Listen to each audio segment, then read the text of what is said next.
I believe very strongly, and as a person, somebody who knows me, knows that I do it on a daily basis, is that perpetual optimism for me is a force multiplier. Okay. You know, if you are a perpetual optimist in today's world, if your glass is always half full, it is a force multiplier for you to do your daily life. It could be corporate life, home life, financial life, spiritual life. But I believe, and somebody told me very early that when you're receiving an objective or you're receiving a task, if your first emotion is optimism, you will structure things better, you will motivate people around you, you will gather the right teams, you will list down the objective, list down things that will make you ultimately achieve the objective. Got it. Because, well, in today's world, the glass is half empty. I mean, so if you start focusing on that, and as a leader, you will really not get anywhere.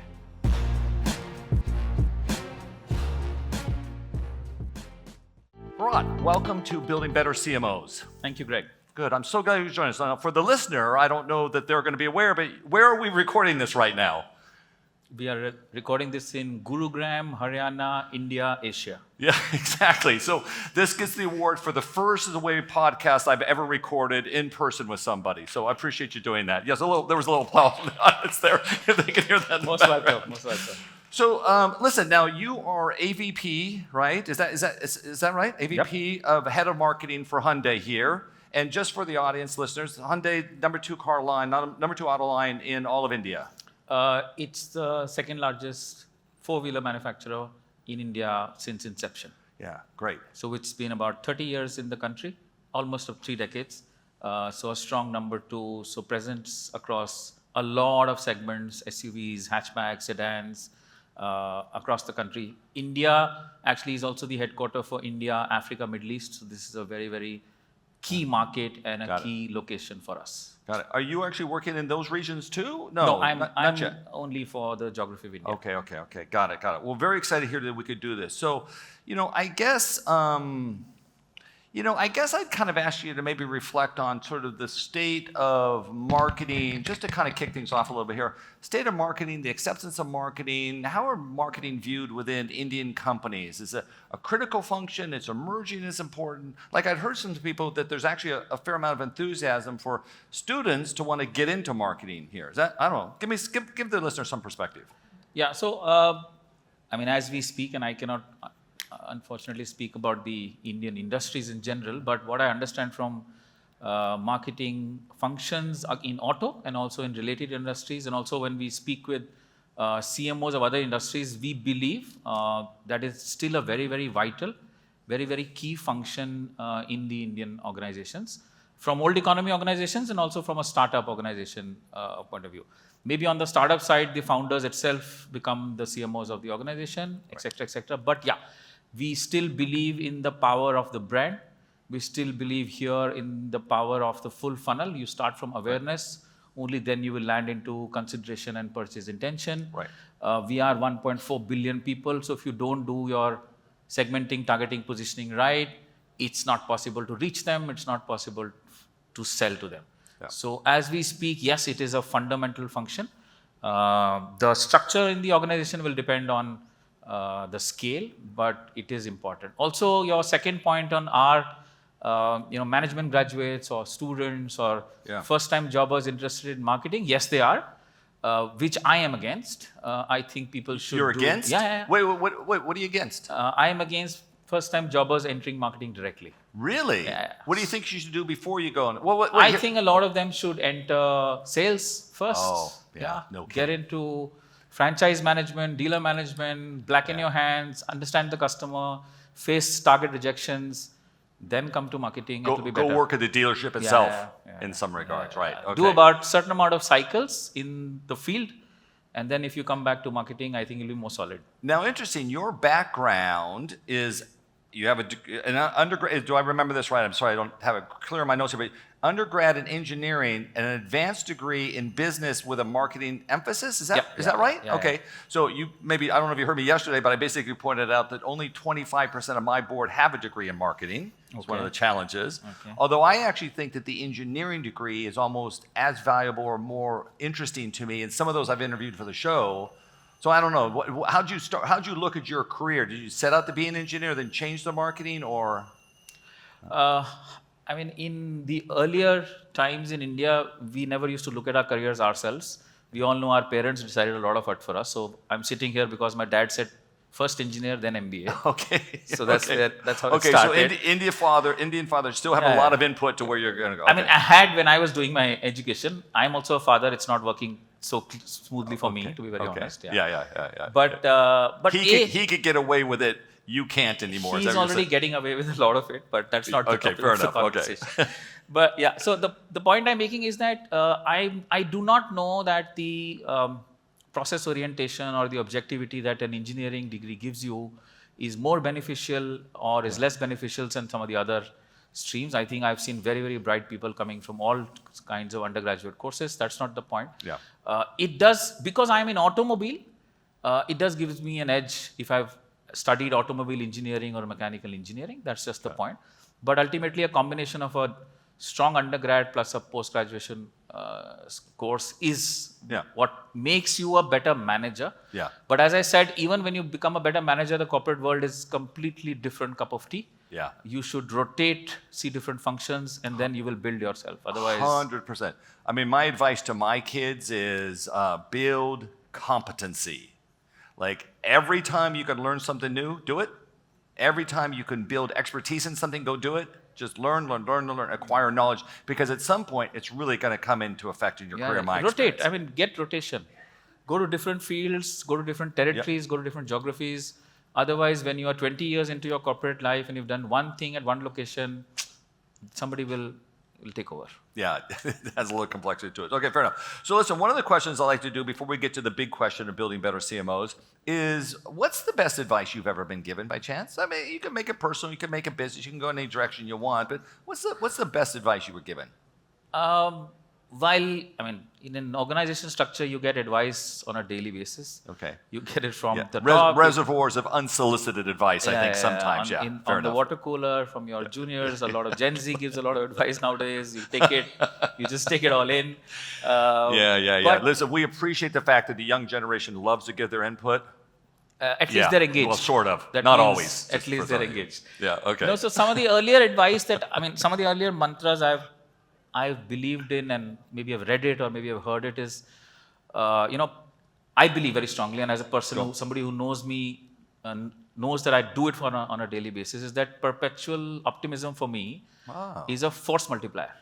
Okay. If you are a perpetual optimist in today's world, if your glass is always half full, it is a force multiplier for you to do your daily life. It could be corporate life, home life, financial life, spiritual life. But I believe, and somebody told me very early that when you're receiving an objective or you're receiving a task, if your first emotion is optimism, you will structure things better, you will motivate people around you, you will gather the right teams, you will list down things that will make you ultimately achieve the objective. Got it. Because, in today's world, the glass is half empty. So if you start focusing on that, and as a leader, you will really not get anywhere. Got it. So for me, very early, I tried to become an optimist. I mean, it's not you be an optimist and you be in thin air. Are you an optimist by nature? I am. Have always been? Yes. Yeah, okay. So, and somebody told me. Why did somebody give you that advice, by the way? No, it just somebody structured it for me. Yeah, it's just that somebody in our very initial trainings in my first job, one of the HR trainings in my first job, segmented me as that. And then when I spoke up to that head trainer, she said this line to me. Yeah. That perpetual optimism, Virat, is a force multiplier. And it's just stuck with me so far. Right. And it's just getting all the people in the boat row in the same direction. Yeah. And you lead by optimism. Yeah. That's what. So I've heard it called, a guy that I worked with for a while, he used to call it that followership is the new leadership. That's a variation of what you're saying. You're building support, encouragement, bringing people along, Yeah, Greg, I would not, I use the word leadership very, very less, to be very honest. Okay. I believe when you're sitting on a table, everybody's equal. Okay. If you do that, then you will actually get the multiplier effect. Right. If there are 10 people in the room, if you want to make them 100, then the other 9 people have to say and speak and believe the very same thing that you want to do in that room. Right. And that is where, that is where I think the perspectives of Gen M, Gen Z is coming in so valuable. Yeah. That it just gives you one angle of the problem that it will never come to your mind. Right. But there is a point, though. I mean, listen, so, the listener here probably can't see me. I don't know if we'll put this video out there, but, I'm older, okay?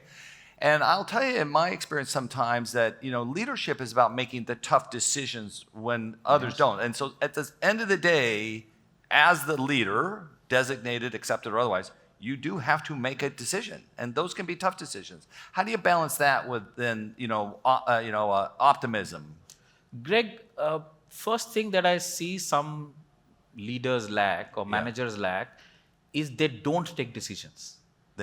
I totally agree with you. Yeah, so when you don't take decision and you say, and you solve a problem by saying, as you have said, let's do this, that's now how management teams, organizations work. That is not how consumers are captured into your brand. Yeah. First thing is, when somebody comes to you, do a yes or a no.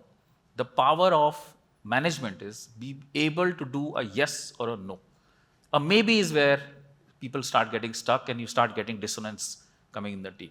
Right. Now, a yes and a no can be tough or can't be tough depending on your resilience, depending on the data you've got, depending on the execution team that is in front of you, etc., etc.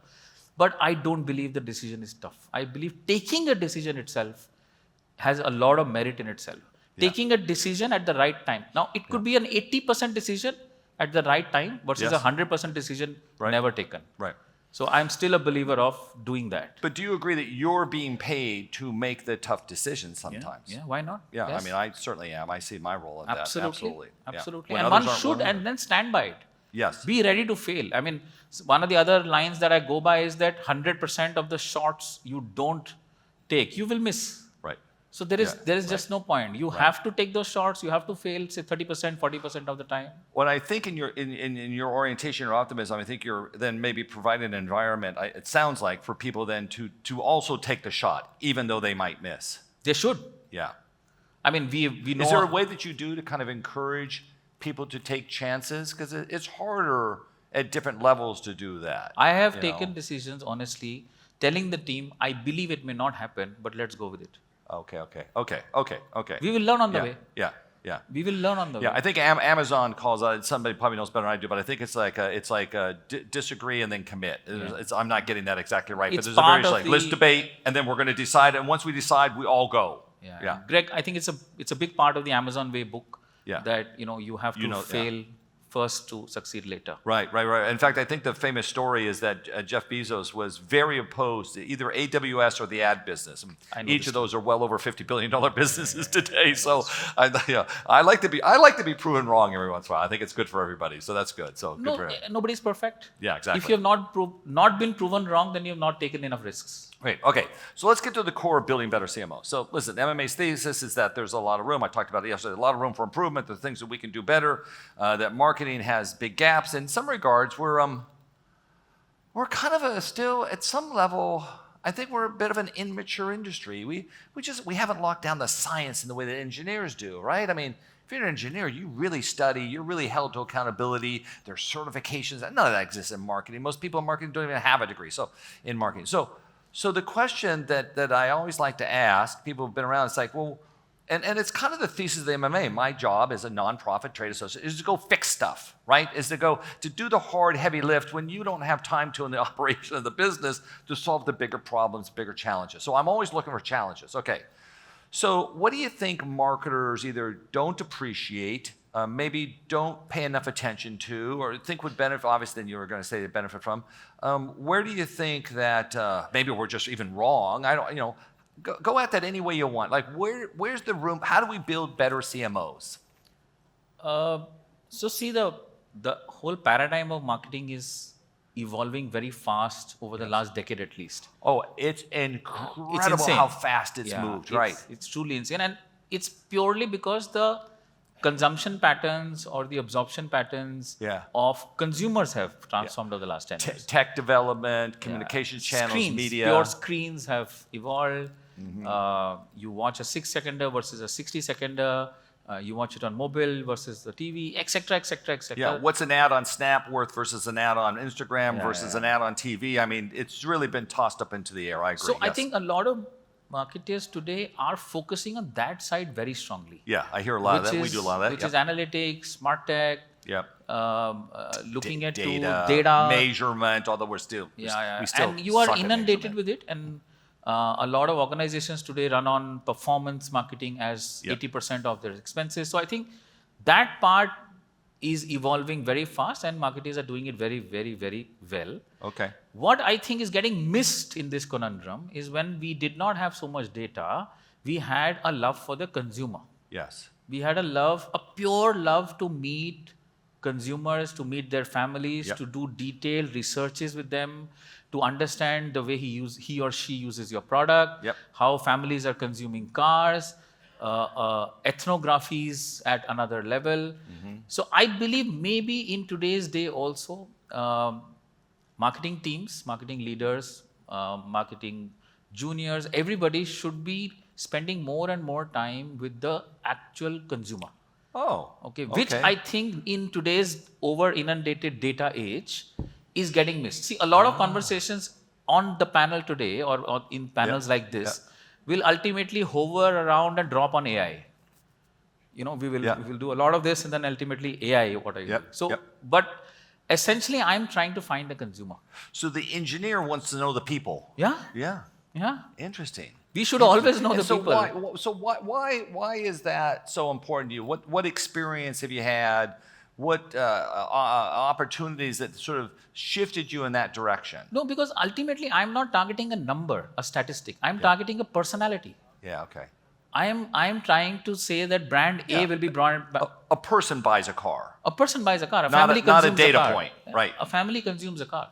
If there is a data point that the car is purchased every 6 years, but there is no data point that the teenage son is deciding the car, we have to understand by the ethnography that across X number of families in X number of different geographies in India is a very, very diverse country. The reason to buy, is it still a life stage? Right. Is it still status? Right. Is it still because the daughter said this or the son said this?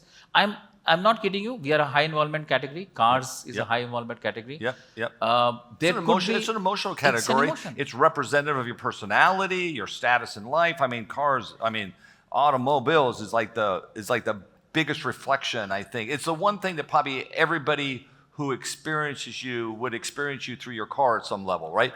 People may or may not come to your home and see how you actually live, but they'll probably know what you drive. Yeah, it is supposed to be the latest reflection of your economic status. Yeah, right, true. It is the latest reflection of your last 3 years or 4 years. Yeah. But I think if we ask marketers today or marketing teams today, when did you last spend a day in the home of your consumer? A lot of it will be, don't remember, we don't do it. Wait. You actually go into the home of a consumer? Yeah. Really? Yeah. What, do you just sit there and listen in the background with a notepad or something? That's what's supposed to be done. But what we do, I would love to see what are the fridge magnets that the family has. Right. I would love to see what is the decoration on the center table. I would love to see what all has he or she put on the car as religious idols, etc., etc. So these are all nuances that you understand that will help you segment, target, position, advertise, maybe even produce a product. Right. And I think this is the purity of a marketer. Somewhere we have gotten inundated by Excel sheets and PowerPoints. I'm not saying that's bad because you can't target 20 million people out of 1.4 billion without doing that. Right. But I think keep the purity of the consumer very close. So you're doing that. You're not just doing focus groups, which, I don't know. There's always I find focus groups interesting. I can't tell how valuable they are sometimes. You're doing actual ethnographic research, going into homes. And maybe just explain make sure everybody knows what that means and how that research kind of works. I don't know the knowledge of everybody here. So it's to basically, we have different cars in different segments. Yeah, there's a dozen Hyundai models in India. And so we would like to understand if we sell an i10, which is say a product which is 600,000 or 700,000 rupees versus the Creta, which is say a 2 million rupee product. We would like to visit the consumers, the family who has owned it. We would like to videograph the experiences of that consumer. Okay. Which will obviously entail some interviews, but Yeah. sometimes people pose in interviews and you don't get the reality. Yeah. But when you talk to all members of the family, spend a day with them, go to their houses, go to their offices. So we have a series called India Stories.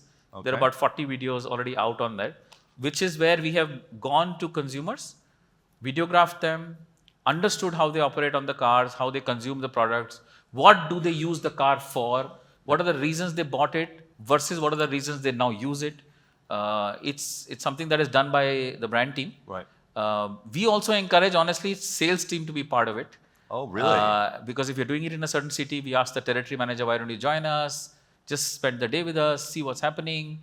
It just gives you nuances and ideas on even local marketing. Do you have, I mean, this may be hard off the top of your head, do you have like an interesting observation that you had from sitting in somebody's home or having a conversation with them? You went, oh my God, I just didn't get it. Like, oh, now I see that's what it is. Anything like that? So we had an interesting observation about 3 years back, and that Okay. changed a lot of marketing we do. Okay. Is when, and I mentioned it on a previous question, when we realized that the brand purchase decision or the car that has to be bought, the actual model that has to be bought, Yeah. was decided by the daughter of the house. The daughter of the house?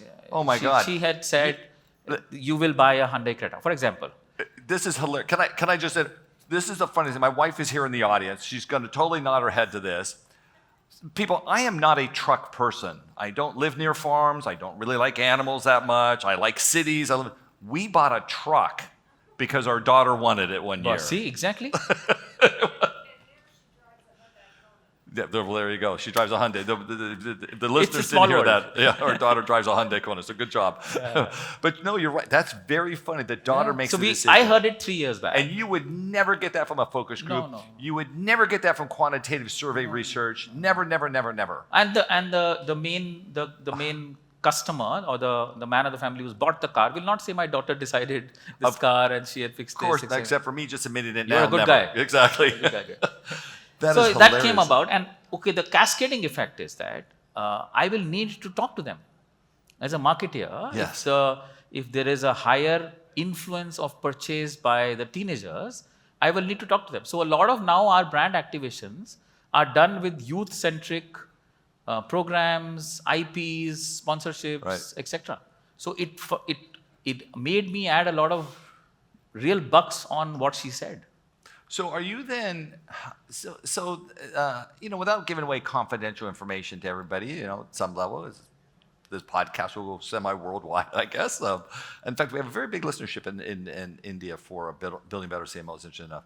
But so what's how do you figure out marketing? I mean, you got to appeal to the husband and or wife, depending on probably the car line. That varies a little bit there. I mean, they're the ones ultimately got to write the check and sign the thing, so they got to feel good about it. They're the ones who are probably daily driving. But then you also have do you have a segment targeting off to the daughter? You're not targeting the son, you're just targeting the daughters, right? I Is that mean, what the you said? teenager. Yeah. Yeah, how do you, that's No, but very funny. It has to be done. You have to first finalize how much of the expense will go towards making out-market customers become in-market. That's the first objective, to get people to become prospects in our dealerships.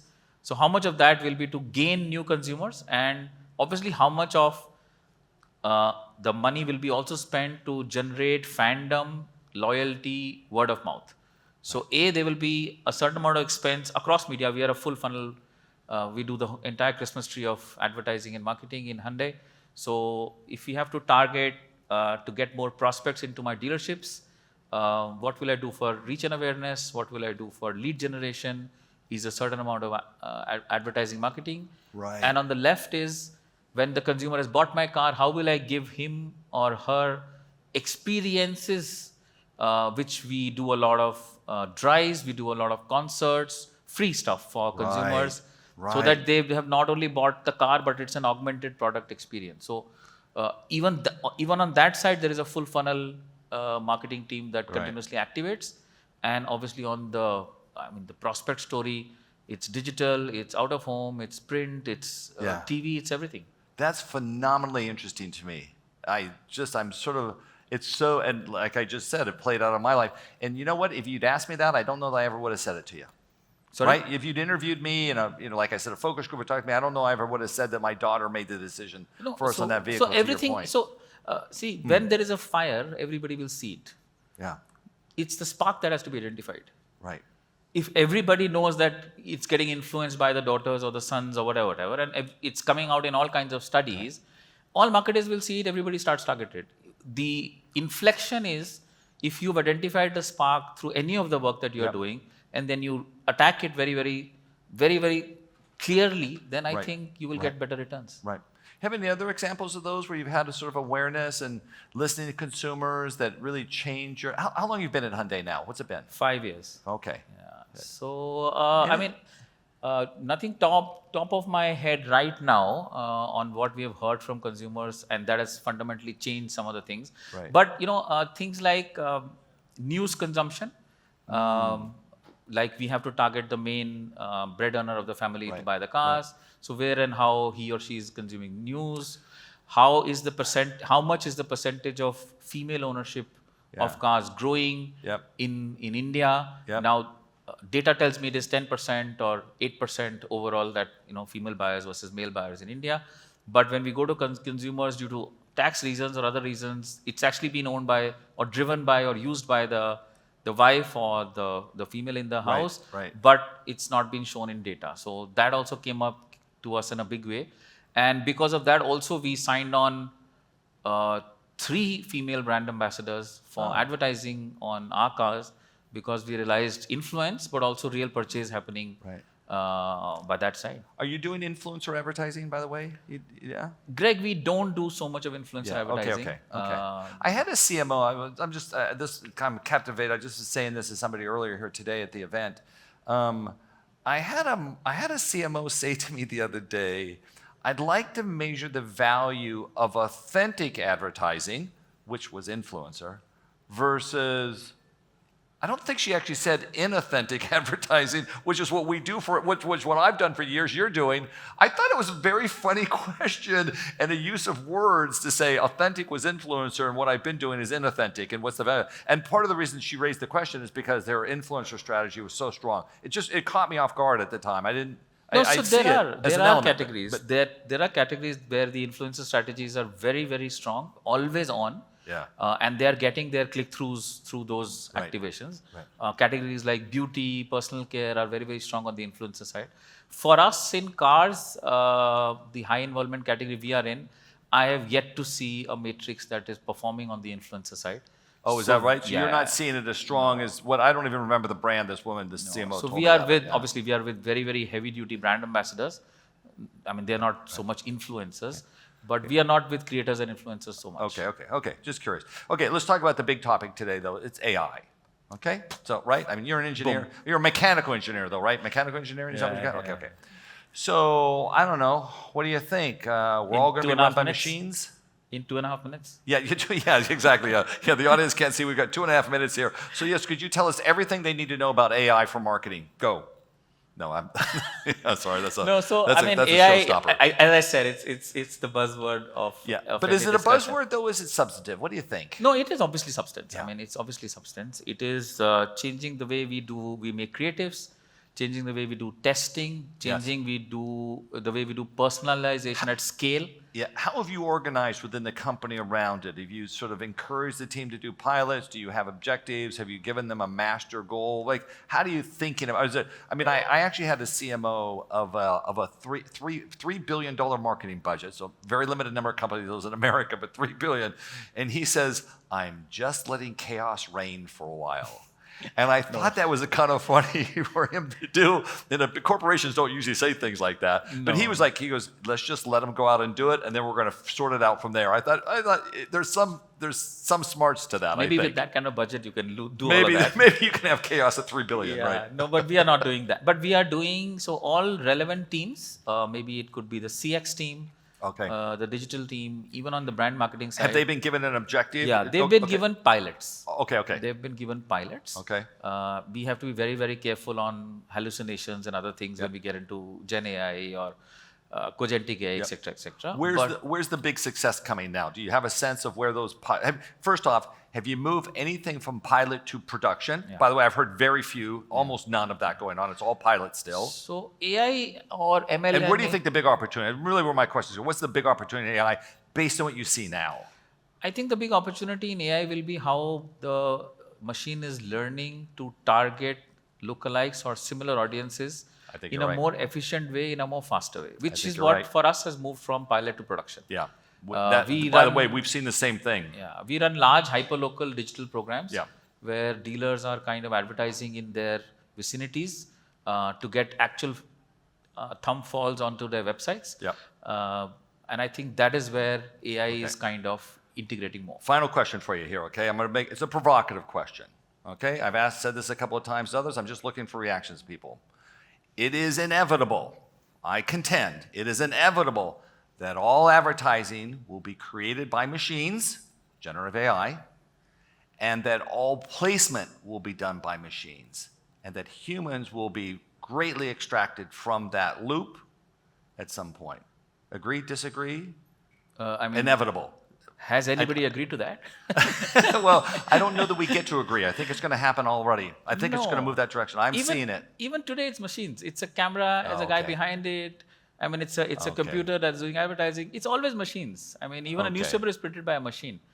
But the human element, if it's not there, then I mean, you can sell to robots. You don't think the bots, the robots, the agents ever get good enough to replace humans at what humans can do uniquely? No.